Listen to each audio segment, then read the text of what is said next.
welcome to Revolución, our Hispanic Heritage 30-day event. I am your host, Rafael, aka the Latin Babbler. I am here joined with two special guests, two sensational TikTokers who have amassed over 11 million followers combined. Welcome, Basilio. Welcome, Torres. What is up?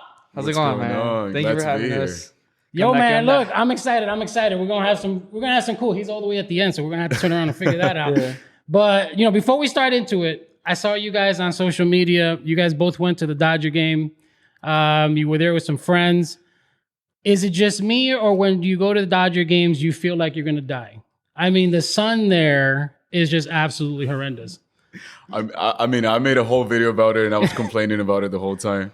We actually had to stand outside of the stairs for a good amount of time. For a good minute. Did you? Yeah. I had to look. I was wearing I think it was short sleeve shirt.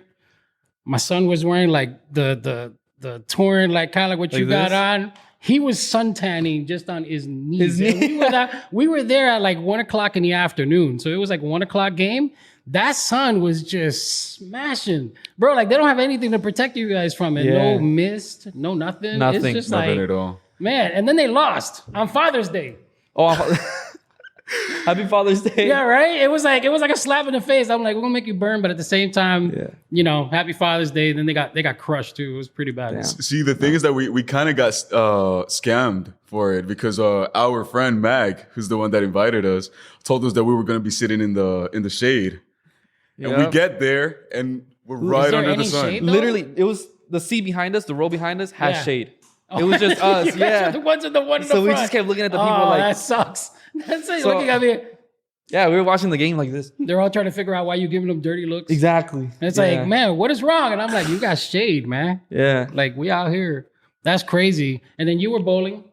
Yes, I went bowling. So how was that experience? I mean, not professional, obviously. Main event. 135, I believe. 135. Yeah, 135. I looked at him. I was like, nah, we got to go bowling together one day. Sure. Just turn around and we're gonna film it. We'll make a whole podcast out of it. Jay, you can come.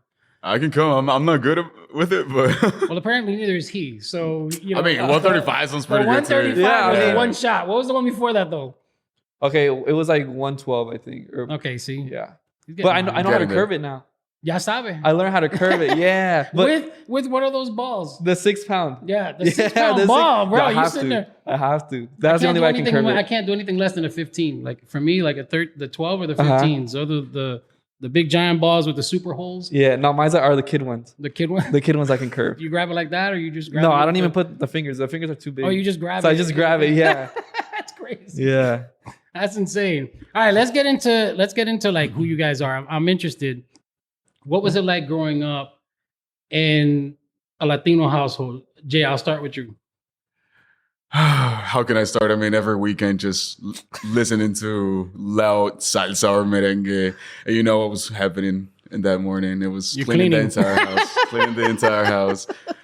I mean, I had a pretty good time growing up, honestly. Those are core memories. Now, unlike other, you grew up in Honduras, right? Yeah, Honduras. So what was that? I mean, what was that like? Because I know that we have a lot of first gen folks here who grew up in the US, their parents migrated here. For you, what was that experience like growing up there?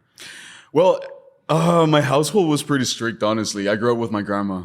So, she was pretty old school. So every Sunday we go to church. If I went to school at 6 a.m., she would wake me up at 4:30 just to get ready, eat. Yeah, clean my room and everything. That's like military, though. Yeah, that's sounds not like even military. Normal. Something happened to you, buddy. 4:30 in the morning for a 6:30 appointment. This brother was waking up. That's insane. What about you? I mean, you were in Texas, right? Yeah, Texas. First generation. Gracias a Dios. It's a cliche now. It's everybody's first generation. Yeah. No, honestly, the same thing. Strict. Not a lot of freedom, I guess you can say. Yeah. And every Saturday, every Sunday morning, wake up to the smell of fabuloso. It's over. It's over. The smell of fabuloso. When was the first time you felt like you had at least a little freedom? I still have to feel that. You still? No. He's like, I'm still not there. Yeah. My mom still lives there. No, I'm just. No, honestly, when I was maybe 18. Yeah. 18? A little bit. Curfew was now at 9. Oh, 9? Moved Yeah. up to 9 from what? 8:30? From 7. From 7? Yeah. Hey, you got a 2-hour jump. That was good though. I mean, Yeah. until this day, like I don't live with my parents anymore, but they still text me like every time I travel. They're like, text me when you get there. What are you How doing? you doing? Send me Blah, pictures. blah. Who I you mean, that's with? a parental thing. We're never gonna let go of Yeah. that. Like my kids are like that. They turn around and whenever they're doing stuff, I'm like, is everything okay? Blah, They blah. ask for a background check for my friends and all. Yeah. It's like they don't even ask anymore. You can just get that now. Yeah. Yeah, It's like, you just search it up. it's like, yeah, oh, what's his name? Nah, we already know. Everybody's on social media. So, I mean, I turn around like, were you guys, because I mean, you guys are now doing content creation. Were you guys always funny growing up?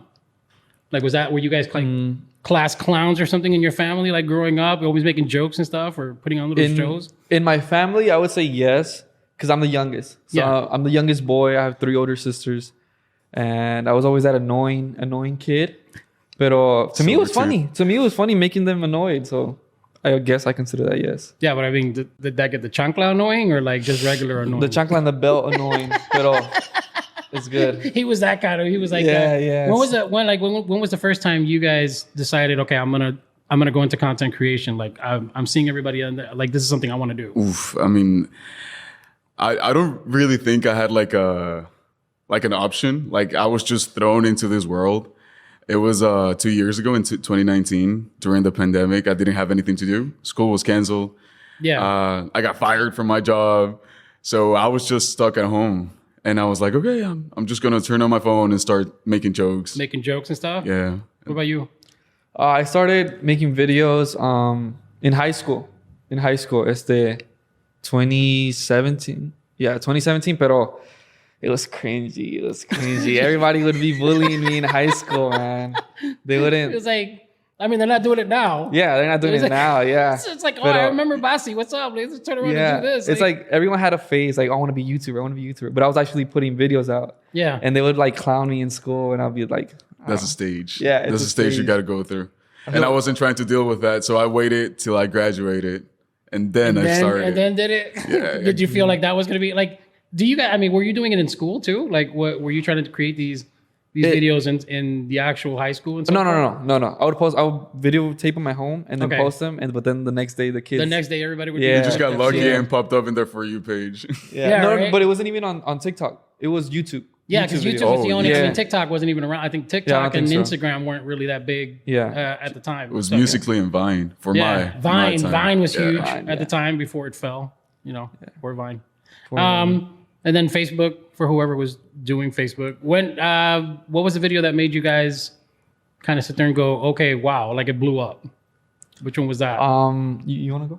Yeah. So since half of my life I spent it in Latin America, I had like this culture clash. Is that how you call it? Yeah. So basically, it was just me comparing American families with Latin American families and how we how can I explain how we How different it is, or how how different it exaggerated? is, how opposite it is from each other. Like, Yeah. like you know, like some American families, they don't let something slide, and then the Hispanic families, they just come out with the chancla, and that's usually how it goes. They just ended with the same twist. Yeah. So that's what I had a phrase, which was "está bueno." Mm-hmm. Like it was just me agreeing to everything my Hispanic dad was telling me. Está bueno. Yeah. How did the está bueno. video do? Like how did it amass? How did I what? How did that video do? That one video that just kind of like slammed out. Oh, all of them did pretty well, honestly. Oh, so you're talking about a series? Like Yeah. A Like series of, so the first video I posted, it blew up. It was the first video that reached 1 million views, That must be nice. and yeah, right. Yeah. and after that, Wait, hold on a second. I misunderstood. The very first video you posted. Oh no! That's what he was getting at. No. I posted like probably like 50 Basi got before jealous. that one. But I was I like, was like, all right, that's what? it. That's like that's it. I quit. No, it took me a hot minute. I think I posted my first TikTok in March, and that video blew up on December. So it took about 6-8 months. Okay. And so it was the first video that hit 1 million. And then after that, I was like, okay, I got to start doing this joke more often. And I posted like 10 videos of the same joke, just different setting. Yeah. And yeah, that's basically how That's really cool. I blew up. I mean, you kind of found like a niche. It was like okay, everybody was really interested in this topic. What about you? So I don't know if you remember. It was on TikTok. I don't know if you remember. It was like a filter. It was like gibberish, like guess the gibberish. Yes. Okay, yeah. So mine was border wall. Mine was like literally border wall, and I was like, "Why me? I'm Mexican," you know. So then I made like a little like funny, not skit, but like a little reaction to it. Yeah. And then that was the first video that got like 500K. So then I got like followers from my Mexican Hispanic followers. So I stayed in that route, you know. Was that like did you guys wake up to that, or you guys are just like you posted it and then all of a sudden you started seeing notifications on your phone? You were like, what the? Yeah, your phone starts blowing up out of nowhere, and you're just like, you're sitting there, I forgot to turn off notifications for one, and then two, like it's just constantly. Yeah, I kept refreshing. I remember I was playing outside with my nephew soccer, and I was just like checking my phone. I was like, look, and I refreshed it. And I was like, look. It's crazy, dude. I get that feeling too. Like we post something up, and then I was just sitting there, and I'll start seeing notifications. I'm like, oh my god. Yeah, your heart starts pounding. I got like 1,000 views. I'm all happy. That's good though. Yeah. No, I remember. But like this man got fired. We turned around. He went blank on a whole subject. No, but think about it. 1,000 people saw it. Put 1,000 people in one room. Yeah. I now look at I'm now at the point where I'm looking at analytics and all kinds of how many people shared it, how many people saved, blah blah blah. And I'm sitting there like, not enough people shared this. I don't think it's gonna get that many. Like it's really bad. Do you guys ever get like exhausted? Like, do you guys ever get to the point where you're looking at this stuff, you're doing this work, and you're like, damn, okay, this isn't for me anymore. There's times when you do feel like burnt out. Yeah. There's times when you're tired, when you get your head too much numbers, like you put too much numbers in your head. You're like, why didn't this video do as good as this video? Yeah. But it's just how the game is, you know. Some videos are gonna flop, some videos are gonna be good, but your version of a flop is different than mine. No. I mean, as long as the content is quality. This guy gets 200K and he's like, this video is just terrible. And I'm over here, I'm like, I got 30K on my super video, and he's like, no. That didn't work. I mean, as long as the content is quality, I feel like the views shouldn't matter at a certain point. I think so too. I think I think a lot of creators are starting to feel that way, where I'm just like, I'm going to post what I feel is like who I am. And then there's just going to be an audience that's going to be drawn to it. And that's going to be kind of my thing. I want to talk about representation, because like you guys are at that level. So what is it like to, just literally be representing your countries and your culture at like such an international like stage?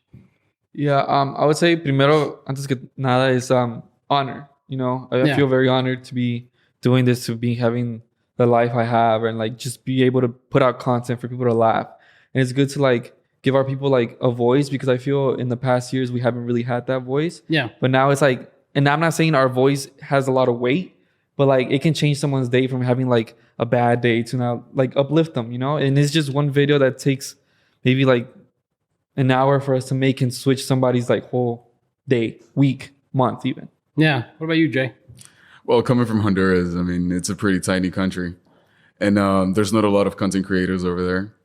So every time I get invited to events, to red carpets, to Instagram stuff, I just feel glad and honored that I get to represent my country, because I don't see a lot of other Hondurans in there, and I just feel like that I should keep fighting in order to put Honduras in the map, because Mexico is one of the biggest one in Latin America. So if someone comes up to me, they assume Mexican is my nationality. Yeah, and then I have to go. A lot of content creators. Exactly, and it's not their fault. It's just that my country's too tiny, and we don't have a lot of this going on over there.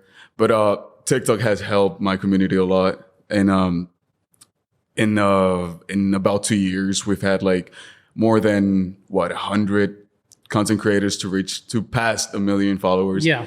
And I feel like it's good, so we can just put Honduras in the map and to get more representation out there in the international level. Yeah, because I think, what is it, TikTok? They're saying in 2022, TikTok's going to have about 137 million Latino Americans on its platform. That's huge. I think it's cool. And that's from like 120. So that we're adding another 17 million to that number.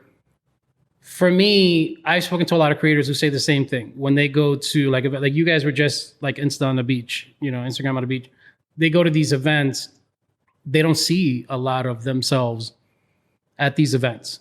Yeah. So I remember one of them telling me that he was the only one there. that represent the Latino community at an event that he was in. Now, I'm not going to say what event that was, but shame on you. Are you guys seeing the same thing when you guys go to these specific events? Like, are you seeing that for the most part, you guys, I mean, obviously they're not compartmentalizing you guys, but they're just not inviting enough Latino creators to some of these events. Do you guys see that? Yeah, I would say definitely. Because we did go to a recent event and there was only probably like, or it would only be our group that was like Latinos. And it was like, where's everybody else at? You know, why aren't they getting invited? Yeah, you kind of feel out right. of place at some point. It's like for some people, they're saying like even, and now I'm going into controversy, so I could be incorrect, but for some people, they're saying like even sometimes the algorithm doesn't help them compared to like some of the people who are on these platforms. Yeah, I would say it's because since we make like our content, we have a specific niche. I feel like it's not mainstream in a way. It's not relatable to everyone. To everybody. But if you're like making, let's say, American content, American type of content, anybody can relate to it. Like a lot more broader. Yeah, it's more broader audience. Yeah. And I feel that's why they get pushed more. But it's just, I don't know. That's how it is now. It just sucks. Yeah, it's just depending the audience you're trying to target and the type of content you're doing. That's good. I mean, look, I think from what you guys are saying, though, even what you mentioned, where a lot of more accounts are reaching that 1 million plateau, it seems like things are kind of changing. Mm-hmm. So, I mean, I guess that's I guess in a good way. Like, we're talking about Hispanic Heritage Month. So, you know, one of the things we want to see is make sure that there's representation all the way around. Exactly. You know, and that kind of made me feel a little sad, though, that you guys were sitting there talking about, like, you guys are at an event and you guys feel like you're just like a small group, como que está en la esquina. Sí.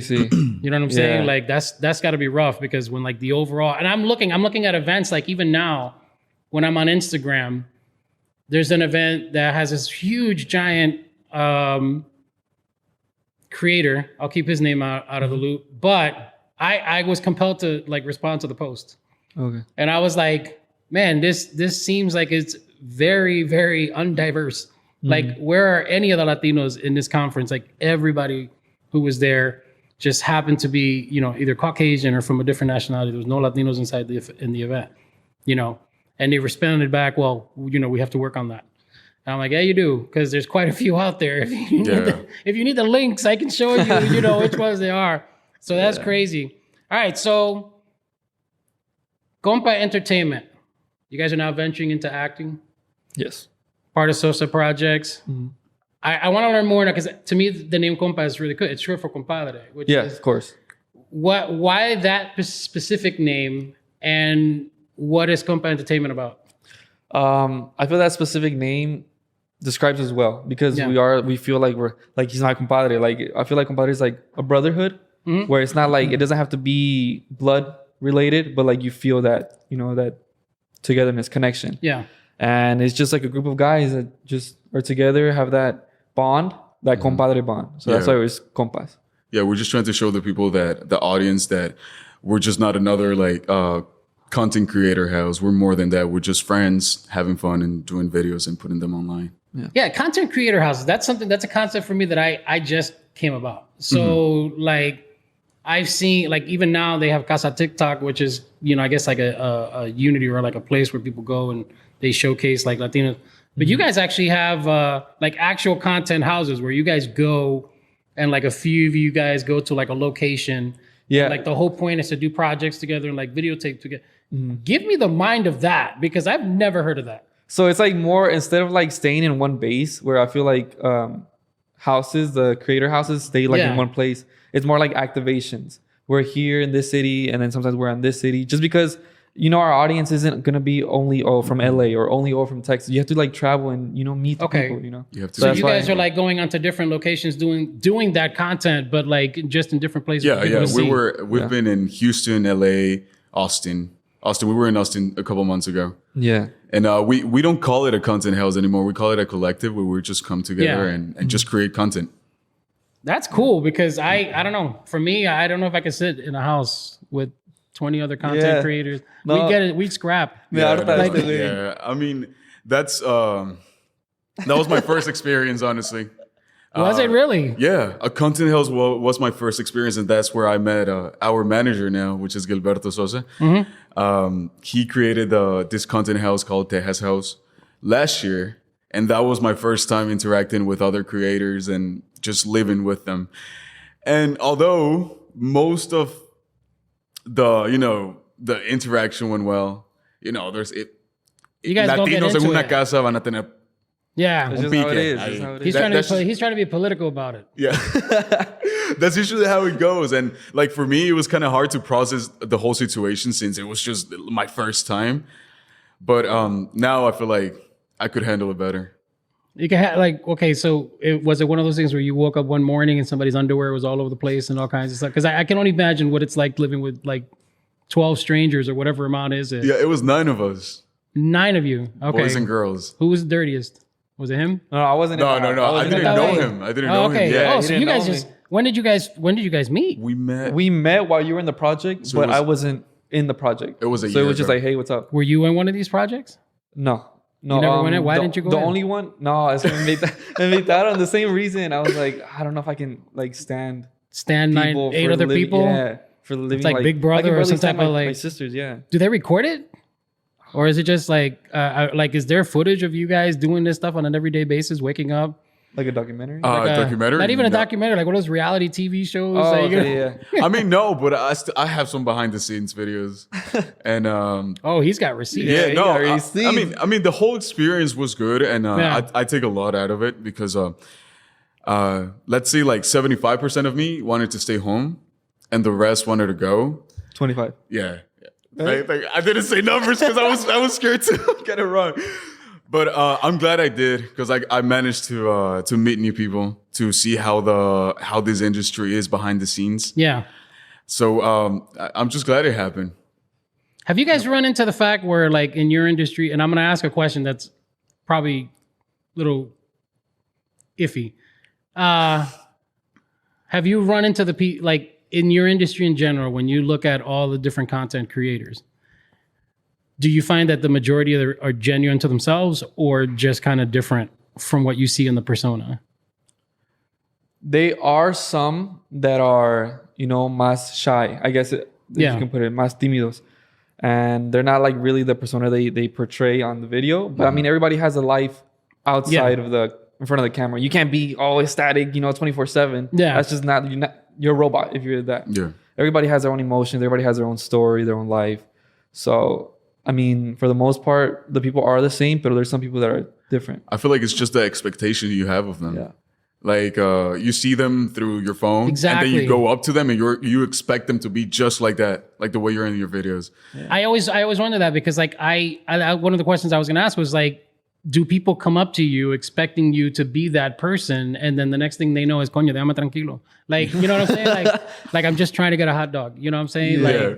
Like, not in a bad way, but just as in, like, God, I've been doing this for such a long time.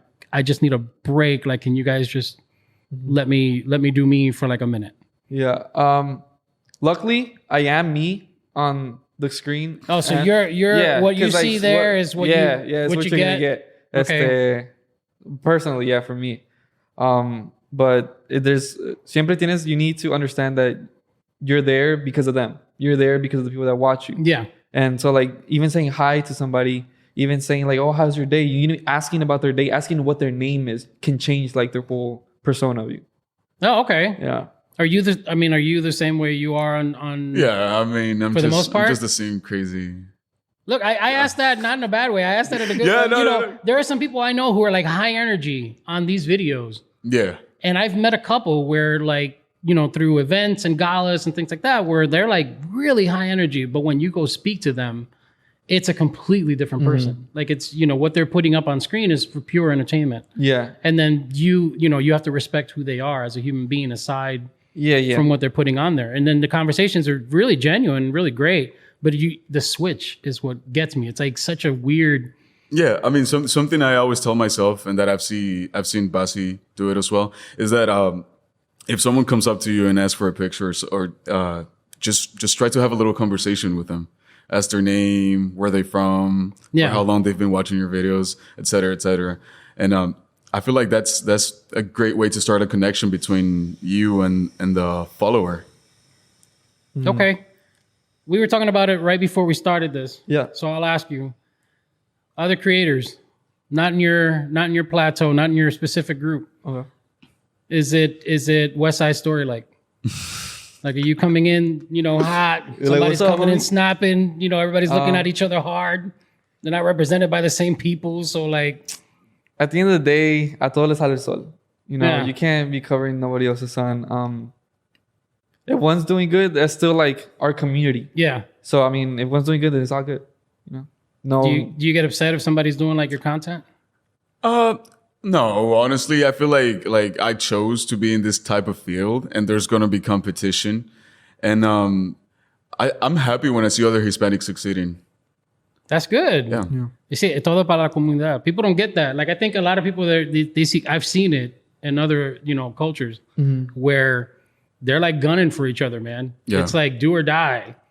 And the one thing I did notice in a lot of the creators that I saw from the Latino community is that we, for the most part, are really going after making sure that each one of us is successful Yeah.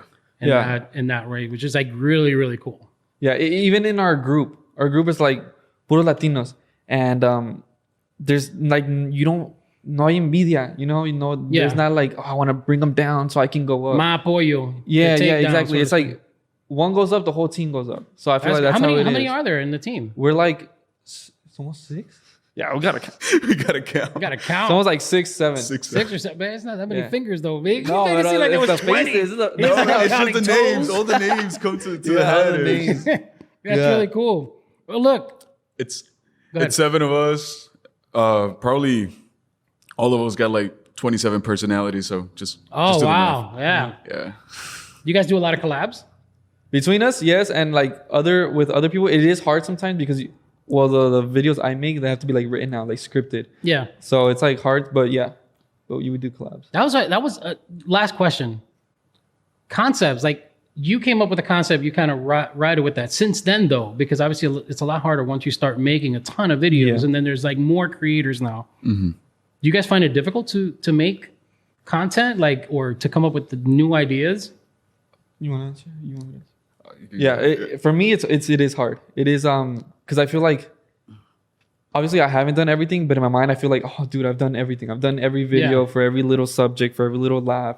And then if I post like maybe a video that's similar, the comments will be like, I think I already saw this from you. I think I already saw this. Wait, is this a repost?